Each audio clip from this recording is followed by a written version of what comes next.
I sat still and waited for Mrs. Ross to go on. She did. "The messages are usually from the other side of the veil. I mean, from the spirit world," she said.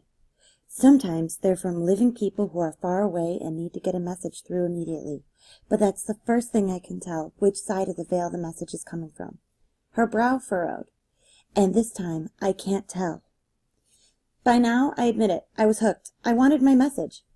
"Just relax," I suggested helpfully. Mrs. Ross shot me a glance that would have pierced steel, a glance designed to shove me off her turf. "Or not," I said. "We should pray," whispered Mrs. Ross. Okie dokie," I responded. "I mean, what would you have done?" So Mrs. Ross and I bowed our heads and drew a deep breath and relaxed for just a second, and then her head snapped like a Pez dispenser, and she said, "All right, you stopped blacking. It's your son." My son? Even after everything had already happened, this surprised me. I had been hoping the message would be from my guardian angel, or perhaps a stray ancestor with an interest in my career. "You have a son who's halfway between worlds," stated Mrs. Ross. I felt the hair go up on my arms. You see, no matter how much evidence you have, over time you tend to block out the experiences that aren't normal. Who wants to turn into a Mrs. Ross blurting out gibberish about spirits and veils?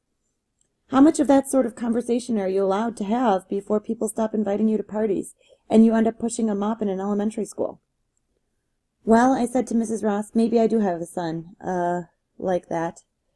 She gave me a withering look. "You do," she said flatly, "and he wants me to give you a message." The parrot nibbled tenderly on her ear. By now my whole body was bristling with a strange electricity. The sensation had become familiar to me over the past few years, yet it was always a surprise, and at least I kept my mouth shut. Mrs. Ross closed her eyes again, gently this time. "He says that he's been watching you very closely from both sides of the veil." The veil again. "He says that you shouldn't be so worried. He says that you'll never be hurt as much by being open as you've been hurt by remaining closed." She closed her eyes, scratched the parrot's head, and smiled. She didn't look like a witch at all anymore.